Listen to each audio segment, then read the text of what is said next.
and Indian vessels in the Arctic. At the same time, Prime Minister Modi has also lauded Russia's efforts to assist India with fertilizer and food security that will ensure the interests of Indian farmers and boost food supplies in India's agricultural sector. At the same time, another inevitable aspect of this bilateral relationship is the energy sector. Amid rising prices, there's been a consistent push for long-term crude supplies.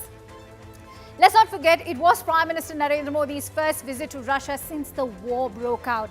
And Prime Minister has once again advocated for peace and not war during his meeting with President Putin.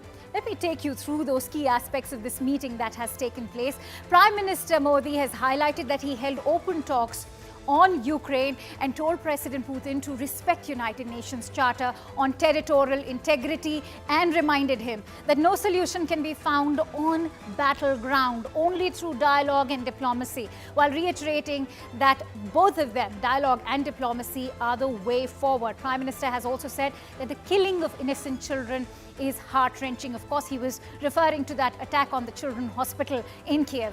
Prime Minister has also met Vladimir Putin on the sidelines of SCO summit, where he told him that this is not the era of war, but of dialogue, diplomacy and democracy. Well, this was in the SCO summit back in 2022, not this year, because remember, Prime Minister did miss it. Prime Minister reiterated that he should come together and do whatever is possible to stop the bloodshed and human sufferings, especially in the war in Ukraine. Now, Prime Minister Modi in Russia, and from war to business, India's diplomacy challenge, has that in fact been met by the Indian Prime Minister? That's a big question that we'll be probing today.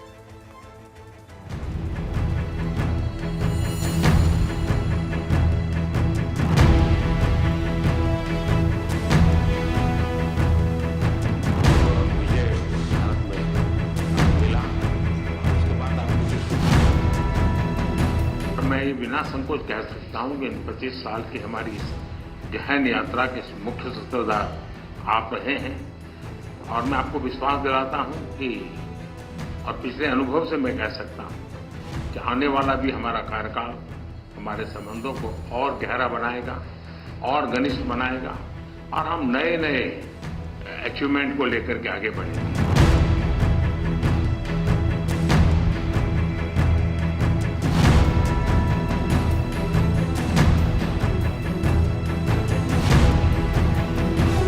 एक मित्र के नाते मैंने हमेशा कहा है कि हमारी भावी पीढ़ी के उज्जवल भविष्य के लिए शांति सर्वाधिक आवश्यक है, लेकिन मैं ये भी जानता हूं कि युद्ध के मैदान में समाधान संभव नहीं होता।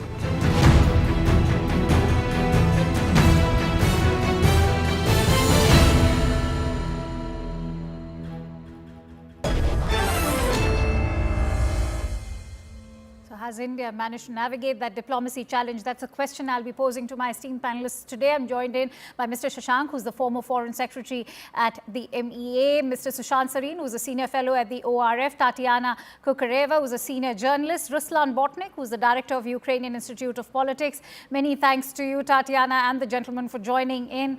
Mr. Shashank, if I could begin with you, first things first.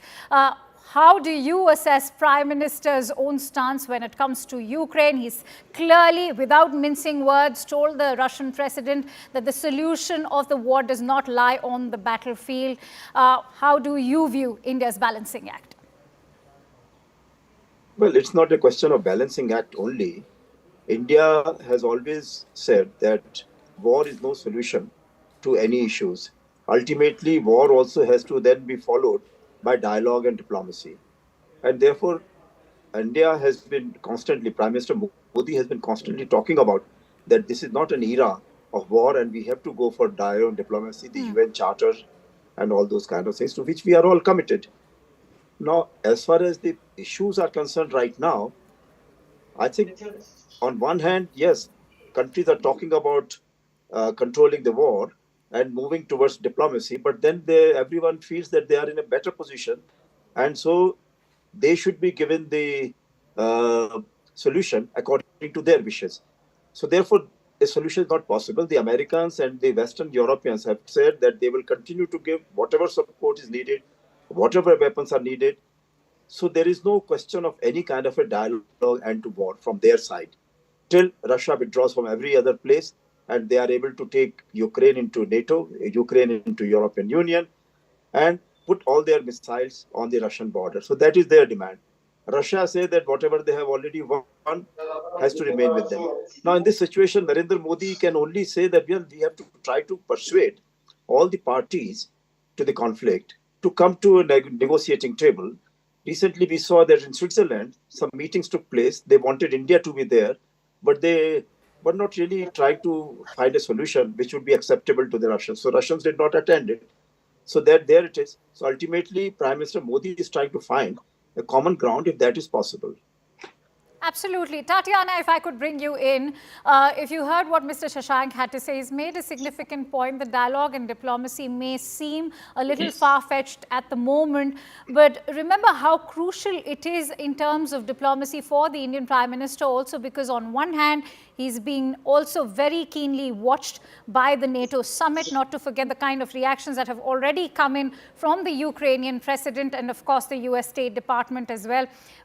How do you see this now shaping up for India and Russia, considering we've already managed a lot on the negotiating table when it comes to all the deals that have been struck? Well, this is and I did hear what Mr. Shashank said. I agree with a lot of what he said because, the problem right now is not even the fact that, yes, negotiations are crucial. And the problem here is the same narrative that we've been hearing from the West for 2 years now. Unfortunately, right now, it doesn't include Russia at all.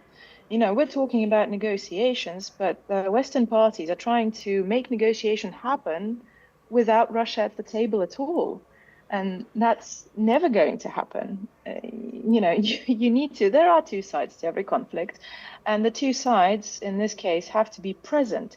President Putin has said that he's open to negotiations on Ukraine back in 2022. Unfortunately, nobody's heard it. And the problem with the Western narrative is that it only applies to Western doctrine. There's a Western doctrine. They want everything done the way the State Department says it. The State Department has the audacity to say that Narendra Modi has to say something to President Putin.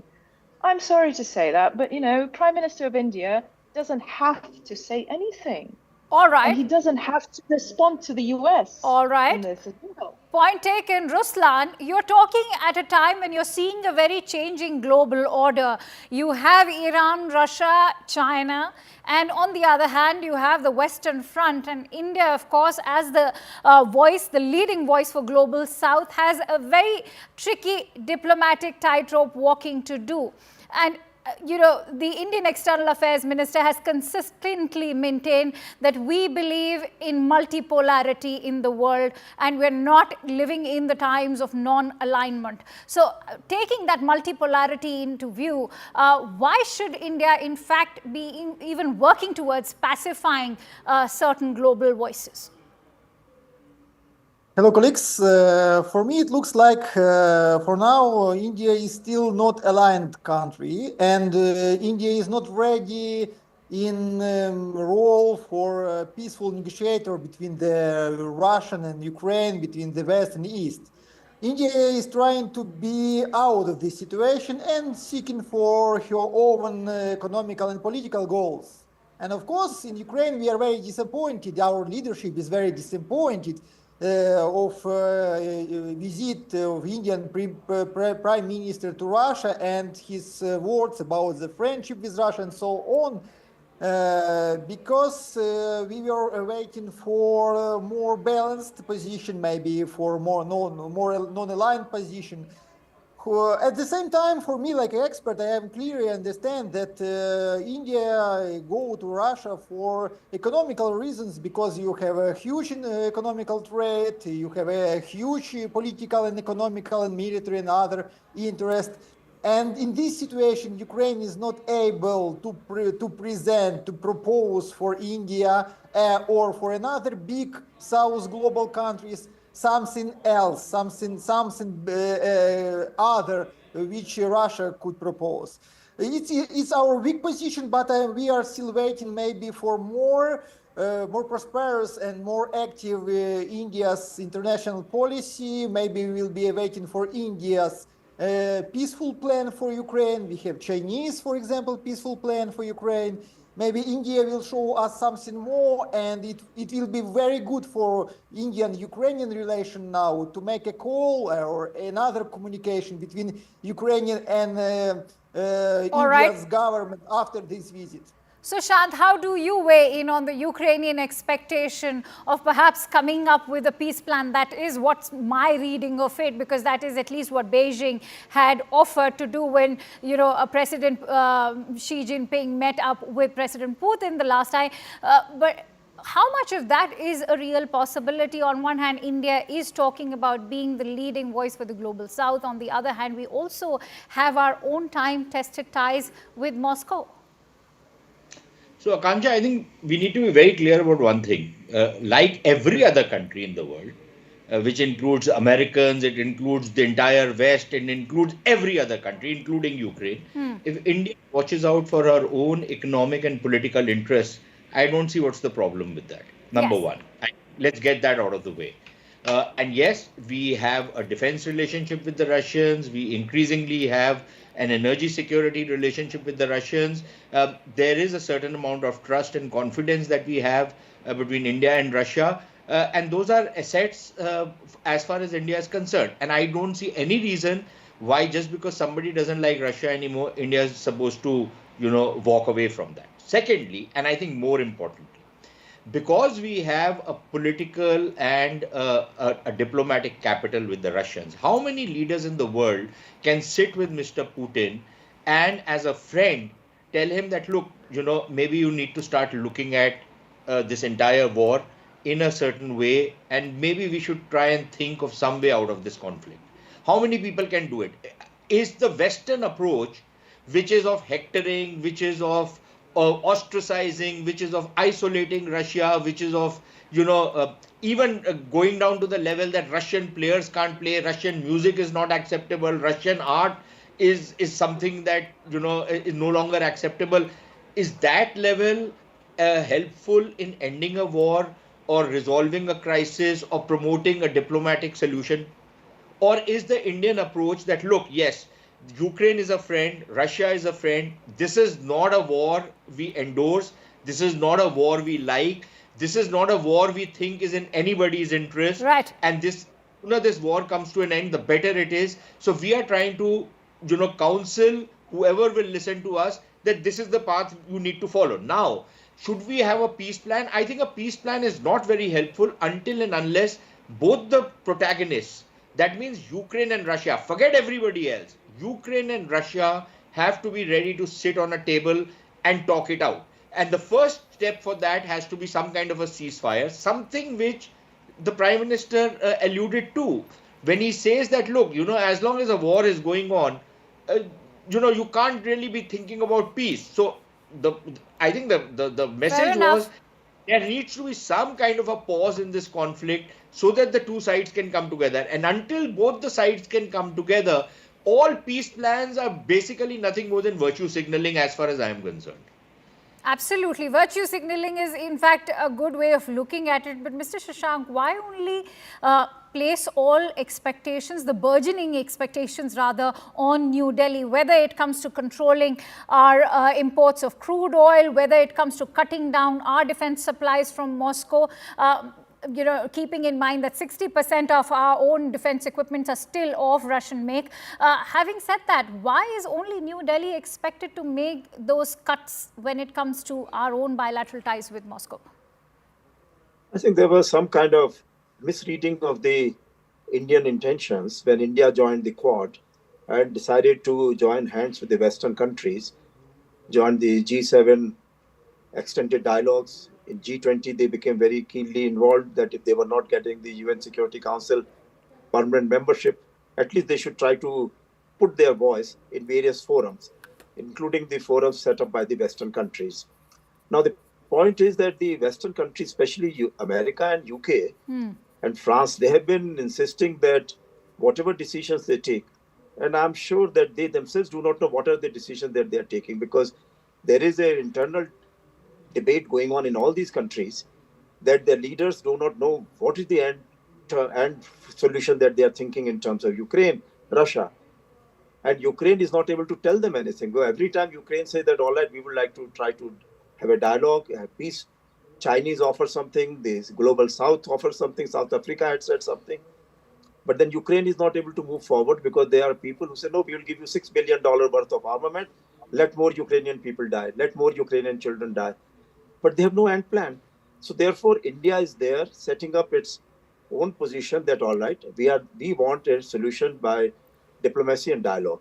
Now, what was happening is that the way the Americans and the other, they were putting pressure on India to cut down their ties with Iran, cut down their ties with Russia, that Chinese were becoming very, very powerful, and they were putting pressure on Pakistan to trouble India in the internal affairs. They were trying to put pressure on Russia by becoming their major trading partner. So therefore,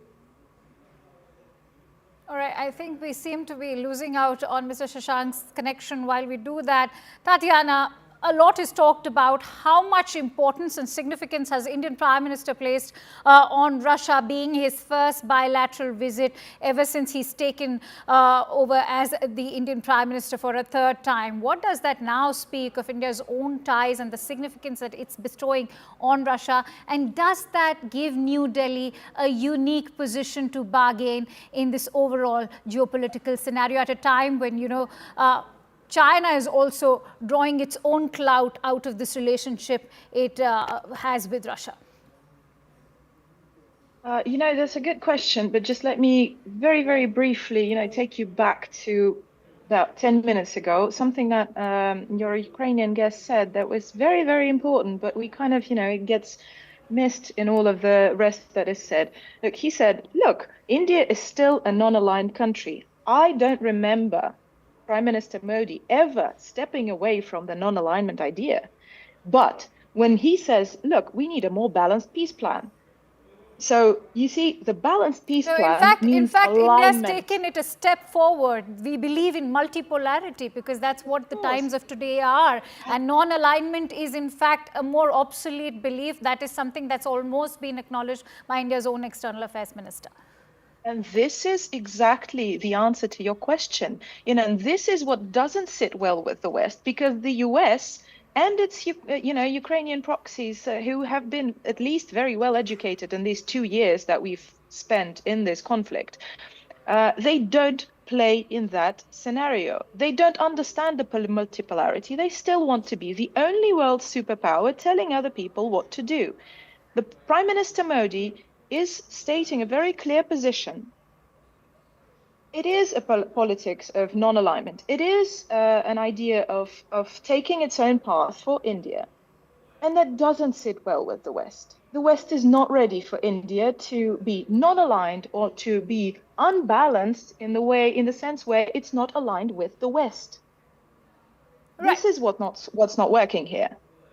Now, coming to the entire aspect of bilateral ties, I'd like to take in a word from you as far as India placing that importance on Russia as Prime Minister has made that first bilateral visit after the formation of the new government. How important is, what does it speak in terms of diplomacy? It is an important relationship, and it is an important relationship in terms of diplomacy and in terms of other things. You said you broke it down before we set out to debate, you broke down the nuclear aspect of the cooperation. There's a lot of things at stake, and it's an incredibly important relationship in terms of the empowerment of the global South, as well as just, a Russia-India relationship. Where skeptics are questioning, Tatiana, is that with the war going on, where does this leave defense cooperation? Will Russia prove to be a reliable defense partner? Because till October and December of 2023, Russia itself had admitted that there is going to be delay in supply of weaponry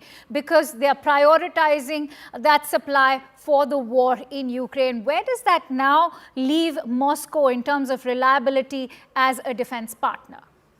In terms of the skeptics, there are the same people who said that by 2024, Russia is going to be in shambles and, there's going to be a Ukrainian flag in the Russian capital. This is the same set of people who always tend to say, over-dramatize something to, to shake up this relationship and to make that seed, plant that seed of distrust between the two sides to that relationship. All right, Ruslan. It's the same story. All right, Ruslan, let's now talk about the West. There's a lot of doublespeak emanating, especially out of the United States. When you talk about, let's get into history, nuclear bomb in Japan by the United States, not to forget the drone strikes that have been taking place in Afghanistan in the past. There was, in 2015, a children's hospital that was bombed by the United States in Afghanistan. Not to forget the casualties in Iraq. Many have said that this is a white man's war, which is why it is getting the kind of attention it is. Otherwise, what happened to West Asia? Nobody talked about it. Every war, it's a robot of criminal doings, to be honest. In every war, we have a lot of... yes, but how many times did Ukraine, in fact, speak up when these bombings were taking place in West Asia? I don't know. You sent me a very hard question. No. I don't know. I haven't leaded this question, and we are fighting for our independence. We are looking only for our situation. And you are right. Maybe in this situation, sometimes we are looking like a newborn child, from geopolitical terms, because we are trying to offense all our previous experience, political and military experience of the world. But now we have only our deal and only our fatum. Also, I want to add to the situation that you need to understand that India is more important for Russia than Russia for India in this moment, because Russia is becoming more and more dependent of China.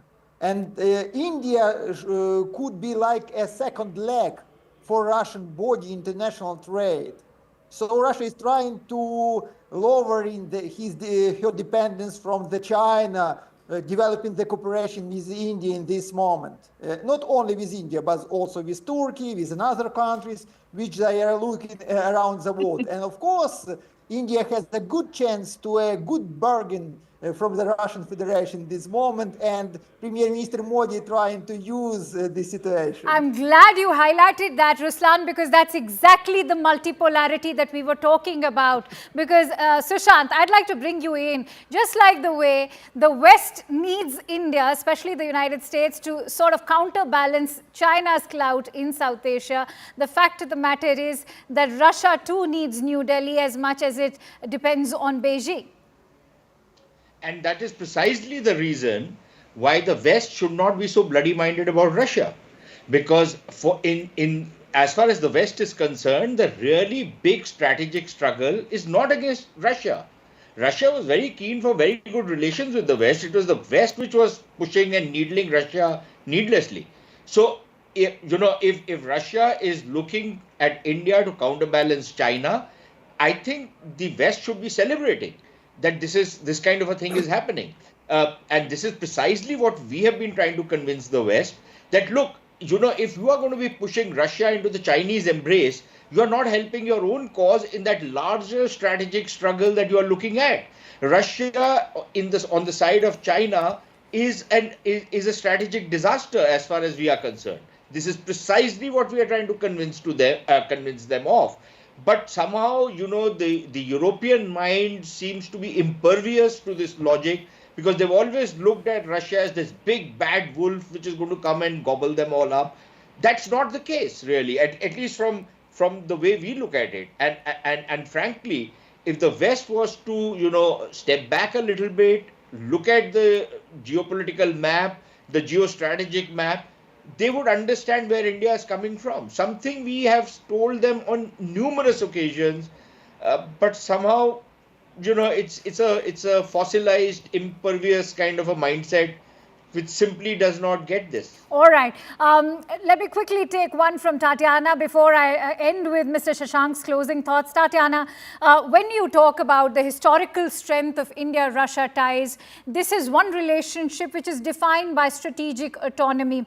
And when you look at that, How critical is that in terms of a partnership? Because, you know, these are two countries which have learnt to respect each other's autonomy and their own global stances. So if Moscow can do that for New Delhi, why can't that be done by Washington or even, say, Brussels? Unfortunately, you know, because Russia was, you know, we never colonized other continent.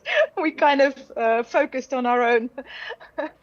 You know, this is very much, to me, you know, as a person who's keen on history, this is very much a colonial kind of state of mind. You know, you sit in Washington and then you think of yourself as this supreme being who is, you know, has the right to tell other people what to do, and then you can't. No, I don't think we can talk about colonizing right now, especially at a time when Russia has called on that war on Ukraine. So it's unfair to talk about colonizing. Let's respect territorial sovereignty. And let's not mix two things together. You know, not every war is colonization. But it is also about territorial sovereignty and, you know, respecting the independence. Look, but I truly hope that, you know, it's a very different concept of, you know, feeling yourself as a superpower and then being, you can't go down to the level where, or go up to the level where you think that you can sit with other superpowers. The definitions are different, but bloodshed must come to an end, and that's why I'd like to, in fact, end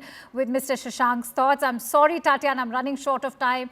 Mr. Shashank, let's also now have some closing thoughts. I do see that it's been very closely contemplated, the visit to Austria.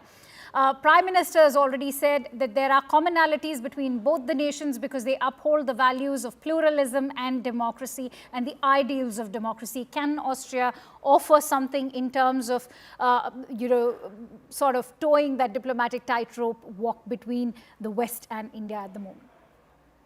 Well, Austria has been an old friend of India, and India was there when Austrian neutrality was respected by both sides.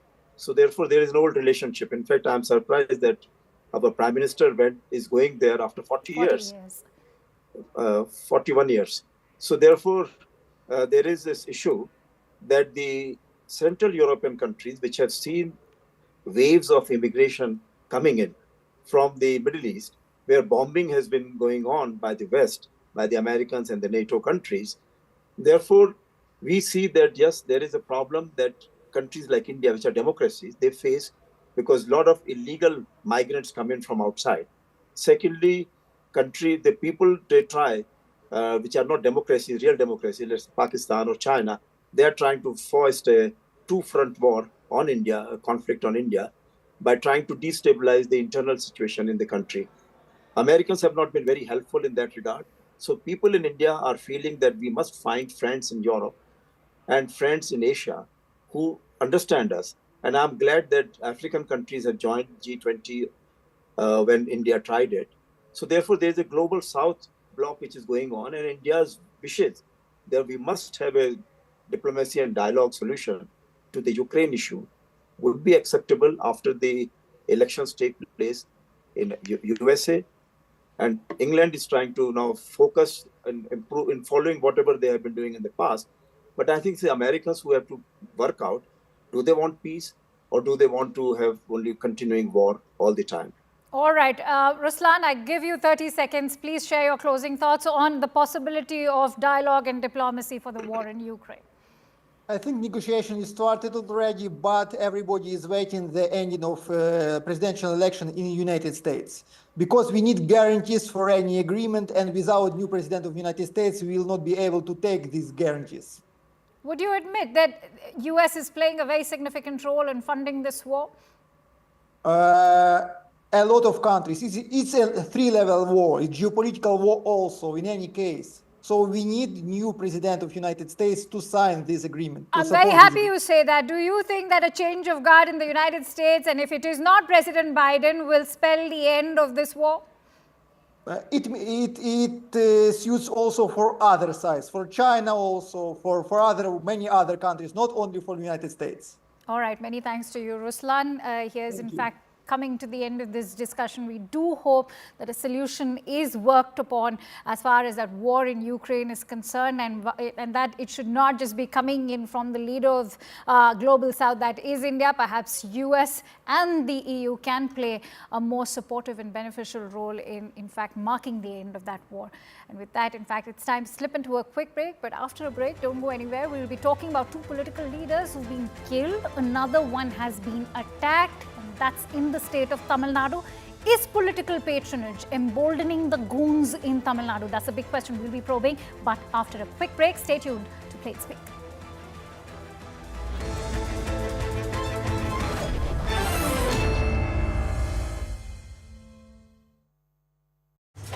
Of all Indians which are fighting for the Russian army currently in Ukraine. This is a major breakthrough achieved during Prime Minister Narendra Modi's ongoing visit to Moscow. The development has come after Mr. Modi took up the matter with Russian President Vladimir Putin during their private dinner on Monday. This is what sources are telling us. And, the plight of the Indians fighting for Russia and the Ukraine war has been a key concern for New Delhi. In recent months, reports had surfaced about Indians who had fallen prey to job frauds, were tricked and forced by scammers to fight for the Russian army, which allows recruits from other countries. So far, 4 Indians have been killed in the Russian-Ukraine war. 10 of them have returned to the country, but about 35 to 40 Indians are still believed to be stuck in Russia. And this is why the India's foreign ministry has earlier said that it has been pressing very hard to bring back these recruits. And in fact, Foreign Minister S. Jaishankar had said that the issue is of very deep concern for India. They had been engaging with Russia for the past few months for a headway, because the recruitment of Indian nationals in the Russian army is in a conflict situation, is not in consonance with the India-Russia diplomatic partnership. That is what Indian Foreign Ministry has been maintaining. So this breakthrough now coming during Prime Minister Modi's visit to Russia will be seen as a major diplomatic breakthrough. Right, Aman. Please stay with us. Payal also continues to stay with us on the broadcast. Payal, why exactly having a very strong bond and a bonhomie with Russia at this point of time so important for India, also considering a couple of, strained border relations with rest of the countries? Well, of course, India's visit to Russia is being keenly observed by many, including China and US, among the others as well. Remember, it was Prime Minister Narendra Modi who used his diplomatic excellencies and used his diplomatic connections whatsoever that he had when he was safely able to evacuate Indian students stuck in Ukraine during the beginning of the war. Remember, Prime Minister Narendra Modi spoke to both the Israel president as well as, Ukraine president, as well as the Russian president, and a safe evacuation of the Indian students really happened as well. So this is Prime Minister Narendra Modi's first visit ever since he became the Prime Minister, out of the country. He's gone on a diplomatic visit as well. So obviously it's a very important visit, given the fact that there's going to be the discussion of the Ukraine war also, which is going to be on the agenda, because the Indian government is always in the opinion that war is not the solution for anything else, and we are not in a condition to wage war as well. So of course other key issues, including defense and the fact that India has been buying its petrol from Russia, has also been on the watch for many countries, especially in the West as well. So all these discussions will be extremely important as Prime Minister Narendra Modi continues with his visit. Of course, he had a first. He landed there yesterday. He had a one-to-one meeting with the president, with President Putin yesterday, and the results are already.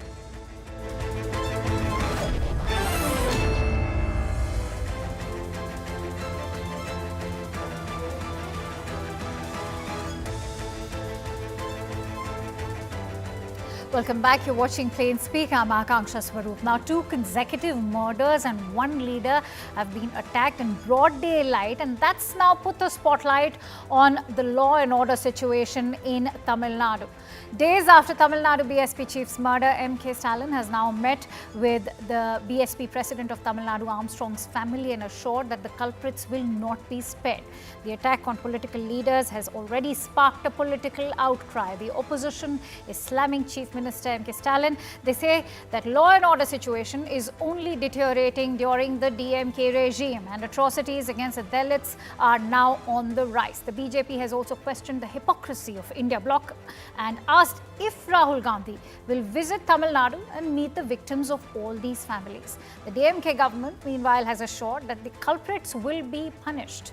But on that note, let's also break down for you the kind of lawlessness that is plaguing the state of Tamil Nadu. K. Armstrong, who is the Tamil Nadu BSP chief, was murdered near his residence. He was attacked by knife-wielding men, and 11 people, in fact, have been arrested so far in the case. But no major breakthrough has happened. On 6th of July, D. Pushpanathan, who's an AIADMK district representative and former ward councillor in Kudalore, was chased and hacked to death by a gang with machetes. The accused and the deceased were allegedly involved in the trade of stolen goats. 10 people have been arrested in this case. On the same day, on 6th of July, a PMK functionary was also attacked in front of his house in Kudalore. He was stabbed by bike-borne attackers. The CCTV accessed footage shows the accused were carrying daggers. 5 people have been arrested in this case. So the question that we are probing tonight is, as far as the Tamil Nadu blood politics is concerned, is there patronage being given to these goons that are now emboldened? And with that, let me now introduce our esteemed panelists today. I'm joined by Mr. C.R. Kesavan, who is the national spokesperson of the BJP, Dr. P. Pullarao, who is a political analyst, and Mr. S. Muralidharan, who is a political analyst. And let me, in fact, quickly begin with Mr. C.R. Kesavan. Mr. Kesavan, the allegation coming in from the Bharatiya Janata Party is that DMK has been anti-Dalit and that the atrocities against the Dalits have been on the rise. Why do you say so? Good evening, Akansha, to your viewers and my fellow panelists. See, like you had cited, there's been rapid and exponential deterioration in the law and order situation in Tamil Nadu and accompanied with a massive intelligence failure. One should remember that through M.K. Stalin, the chief minister is also the home minister who's in charge of the law and order. And today, you said he visited, the BSP leader's house, the slain BSP leader's house. See, perfunctory, changing of officials, suspensions and, transfers do not make the cut because this is a systemic failure. What I mean by systemic failure, if you see the list, whether it is daylight robbery, dacoity, gang wars, murder, illicit liquor, drug menace, it's all part of a breakdown of the law and order, the systemic failure. So I saw somebody on your channel yesterday, esteemed observer, make a number. He said in the last 33 days, there have been 139 murders in Tamil Nadu. Which is true. Yesterday, PMK, you saw the way the PMK functionary was, hacked. He's in the hospital battling for life in Kadalur. ADMK, Mr. Shanmugam from Salem. Then you'd remember the Congress, Tirunelveli East District President hacked and burnt.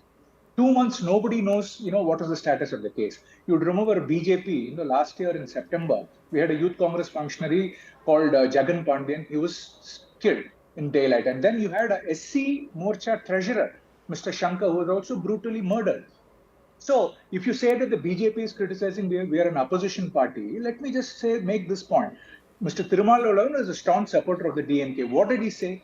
He says, the real culprits have to be identified. Now the police say they've identified 8 suspects and arrested. But what does Mr. Thirumal mean by saying 8 culprits need to be identified, real culprits need to be identified? There is a serious disconnect, and he's also said no Dalit. Common Dalits or Dalit leaders are feeling safe. And today we saw people from the film fraternity who usually support the DMK attacking the DMK government. See, as far as this Dalit focus is concerned, it's very, very tangible. In Kallapurchi, the incident where more than 65 people have died, majority of them were Dalit brothers, poor daily wage laborers. It happened 150 meters from the district court and the police I'd like to bring in Dr. Pullarao. Dr. Pullarao, this is exactly what we were discussing on Saturday. But in the interim period, there have been 2 more attacks. One of the AIADMK former councillor, the PMK worker also being attacked. So it's happening, very consciously people from the opposition are being attacked. You said it's not a systemic failure, and that does not prove that the DMK is anti-Dalit. But one is bound to question what happens to the Dalit model of governance that DMK is constantly tom-tomming about. You see, there is absolutely no way I am not going to condemn violence and then fall into the trap, oh, you support this, that.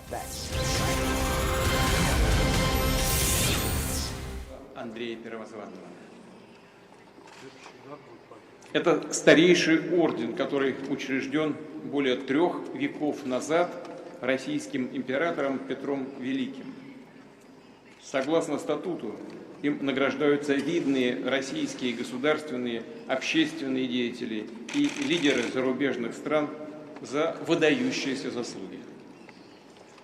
Мне доставляет особое удовольствие вручить эту почетную награду именно здесь, в Кремле, в подобающей статуту ордена торжественной обстановке.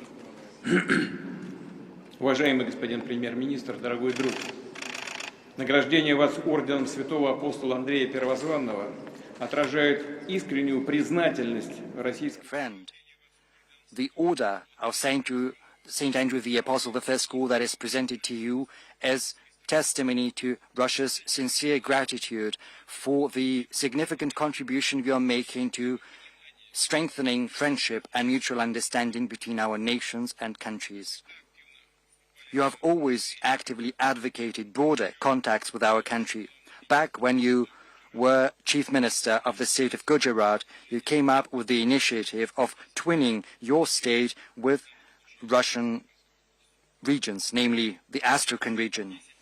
Now that you've been at the helm of the Indian government for 10 years, you have genuinely strived to elevate the Russian-Indian relations to the level of special and privileged strategic partnership. With your direct support, Russia and India are implementing large-scale projects in trade, economic, and military and technical sphere, in nuclear and hydrocarbon-based energy, in high-tech and space exploration.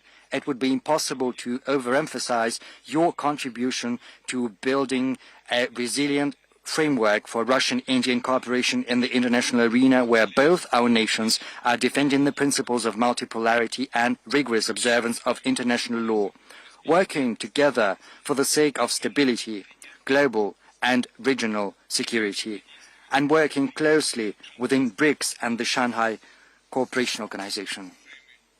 Excellency, Honorable Prime Minister, dear friend, from the bottom of my heart, I would like to congratulate you with this high Russian award and wish you good health, success, and all the best. And to the friendly people of India, I wish peace and prosperity. Thank you. Указом президента Российской Федерации за выдающиеся заслуги в развитии особо привилегированного стратегического партнерства между Российской Федерацией и Республикой Индией и дружественных связей между российским и индийским народами орденом святого апостола Андрея Первозванного награждается Нарендра Дамодардас Моди, премьер-министр Республики Индии. By the decree of the President of the Russian Federation for the outstanding contribution to the development of the special and privileged strategic partnership between the Republic of India and the Russian Federation and the friendly ties between the people of India and Russia, the Order of St. Andrew the Apostle, the first called, is being awarded to His Excellency Narendra Damodar Das Modi, the Honorable Prime Minister of the Republic of India.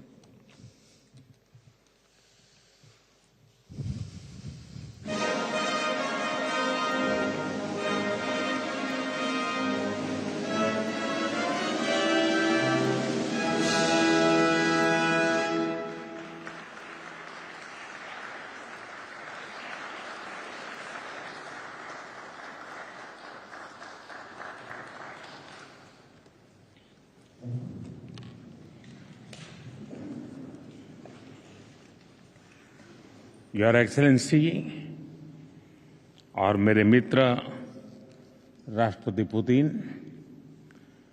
रूस के सर्वोच्च award से सम्मानित करने के लिए मैं हृदय से आपका आभार व्यक्त करता हूं। यह सम्मान केवल मेरा सम्मान नहीं है, यह 140 करोड़ भारतवासियों का सम्मान है। यह भारत और रूस की सदियों पुरानी गहरी मित्रता और आपसी विश्वास का सम्मान है। यह हमारी special and privilege strategic partnership का सम्मान है। एक्सेलेंसी, पिछले लगभग 2.5 दशक से आपके नेतृत्व में भारत और रूस के संबंध हर दिशा में मजबूत हुए हैं और हर बार नई ऊंचाइयों को प्राप्त करते रहे हैं। आपने दोनों देशों के बीच जिन स्ट्रेटेजिक संबंधों की नींव रखी थी, वो गुजरते समय के साथ और मजबूत होकर निखरी है। पीपल टू पीपल पार्टनरशिप पर आधारित हमारा पारस्परिक सहयोग हमारे लोगों के बेहतर भविष्य की उम्मीद भी बन रहा है, गारंटी भी बन रहा है। आज की चर्चाओं में भी हमने सभी क्षेत्रों में आपसी सहयोग को मजबूत करने के लिए नए और महत्वपूर्ण निर्णय लिए हैं। हमारे संबंध केवल दोनों देशों के लिए ही नहीं, पूरे विश्व के लिए भी अत्यंत महत्वपूर्ण है। आज के वैश्विक वातावरण के परिप्रेक्ष्य में भारत और रूस की पार्टनरशिप और भी अहम हो जाती है। हम दोनों विश्वास रखते हैं कि वैश्विक स्थिरता और शांति के लिए निरंतर प्रयास करते रहना चाहिए। आने वाले समय में हम मिलकर इसी दिशा में काम करते रहेंगे। एक्सेलेंसी, एक बार फिर इस सम्मान के लिए मैं 140 करोड़ भारतवासियों की ओर से आपका, रूसी सरकार का और रूस के लोगों का बहुत बहुत आभार व्यक्त करता हूं। स्पासिबा।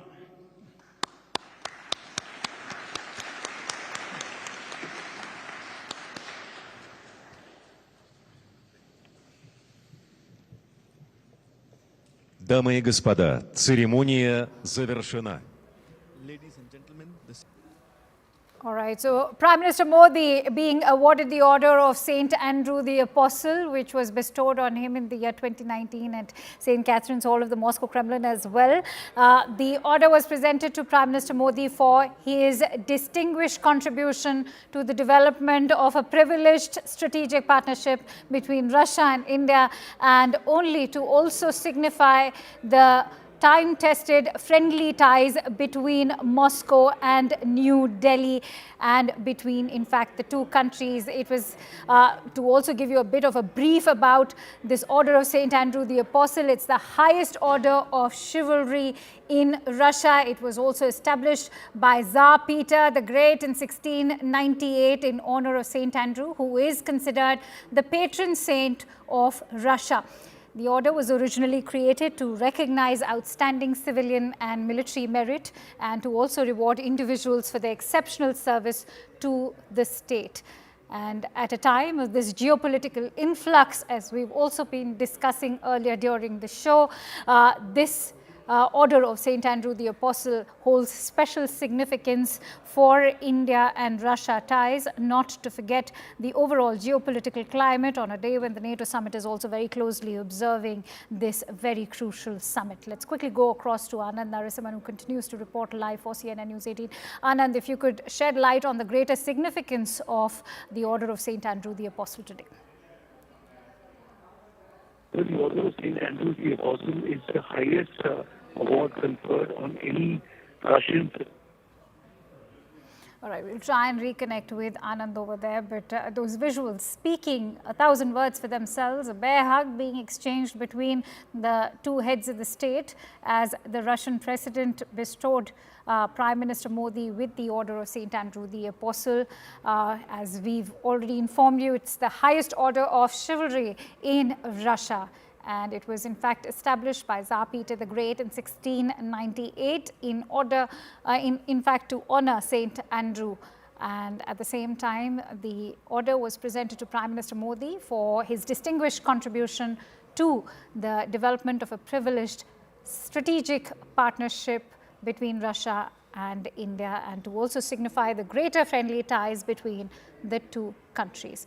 At the same time, Prime Minister has also deeply endorsed the strategic autonomy of Moscow and New Delhi. Let's also listen in to everything that Prime Minister had to say, those key messages that were sent out by the Indian Prime Minister, especially when it comes to respecting the strategic autonomy and not to forget addressing key issues of terrorism.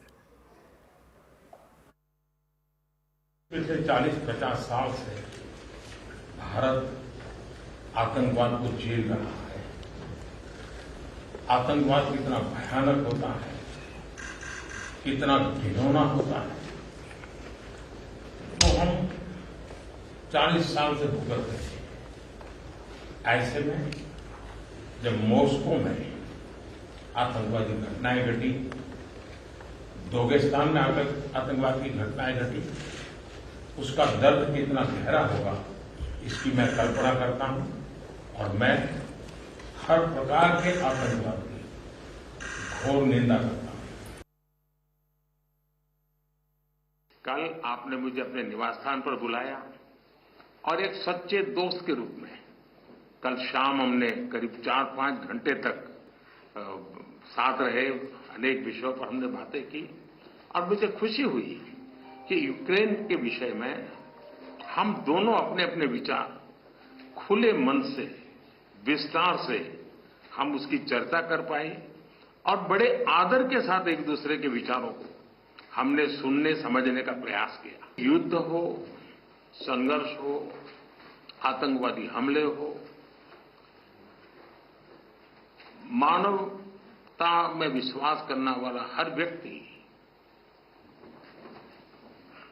जब जानहानि होती है तो बहुत पीड़ित होता है, लेकिन उसमें भी जब मासूम बच्चों की कत्ल होती है, मासूम बच्चों को मरते हुए देखते हैं, तब हृदय छलनी हो जाता है और वो दर्द बहुत भयानक होता है।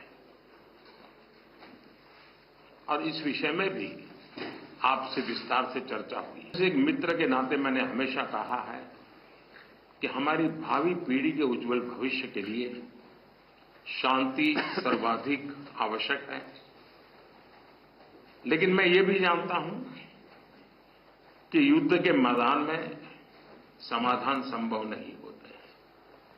बम, बंदूक और गोलियों के बीच समाधान और शांति वार्ताएं सफल नहीं होती हैं, और हमने वार्ता के माध्यम से ही शांति के रास्ते अपनाने होंगे।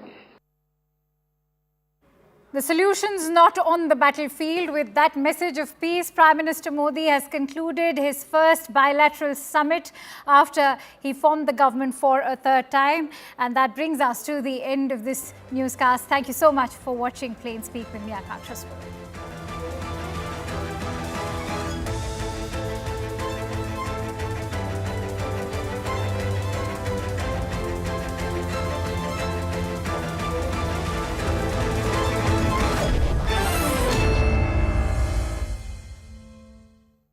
Powered by. There are many Indian families who wanted their people to be back, given the fact that several Indians had laid down their lives, had in fact suffered because of the war in Ukraine, and basically, they were converted into soldiers for the Russian army, but they will now be returned back to India. That's of course a huge diplomatic coup as far as India is concerned. Now, Prime Minister Narendra Modi, who is currently in Russia, sojourn landed in Moscow on Monday evening, and upon his arrival in Moscow, Prime Minister Narendra Modi was accorded Guard of Honor at the airport itself. Russia's first Deputy Prime Minister, Denis Manturov, received Prime Minister Modi at the airport, and Russia's President Vladimir Putin hosted Prime Minister Modi at his countryside residence in Moscow. Now, Prime Minister Modi and Putin were seen shaking hands as well. Today, the Prime Minister is going to meet the Indian diaspora, after which the first leg of his 3-day visit will come to an end, and the Prime Minister will then leave for Austria, which will also mark the first trip by any Indian Prime Minister to the country in last 41 years. Prime Minister of India, Shri Narendra Modi, has arrived in Moscow for the 22nd annual summit. At the airport of arrival, he was received by First Deputy Prime Minister, His Excellency Denis Manturov. He was also given a ceremonial welcome and Guard of Honor. His Excellency First Deputy Prime Minister accompanied him to the hotel. At the hotel, Prime Minister was welcomed by a large gathering of Indian community members. Prime Minister has a packed schedule. He'll be attending the 22nd annual summit. He will have restricted and delegation level talks, and he will meet the Indian community. He will address the Indian community members and also visit Rosatom, an exhibition space. And CNN News 18 Siddhant Mishra spoke with Ambassador of Austria to India, Katharina Wiese, on Prime Minister's Austria visit as well. Listen to what she has to say. Ma'am, this is the first time after 40 years that Indian Prime Minister is visiting Austria, and we have been told that the core of this visit is going to be innovation, technology, business. Talk to us a little bit about it. Yes, it is right. Prime Minister Modi is on his way to Austria. It's the first high-level visit at this level in more than 40 years, and we are very pleased and honored that it is taking place in this year when we are celebrating 75 years of bilateral relations between Austria and India. You are right. One important part of this visit is the strengthening of our economic partnership. This is CNN News 18 and Federal Bank Primetime Studio.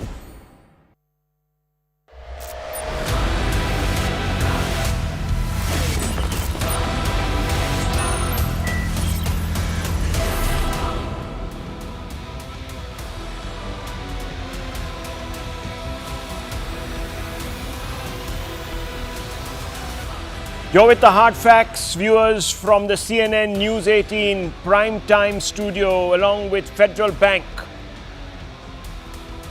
Viewers, I'm not one who's going to sit on the fence tonight. Backed by facts, I'm going to take a very clear stand. You're seeing those pictures where President Putin of Russia is conferring the highest order of the Saint Andrew the Apostle, an order created to recognize civilian and military merit upon Prime Minister Narendra Modi. It's the highest order of chivalry that the Russians know and confer and award. Unfortunately, viewers, this bonhomie is being given short shrift by the Indian opposition.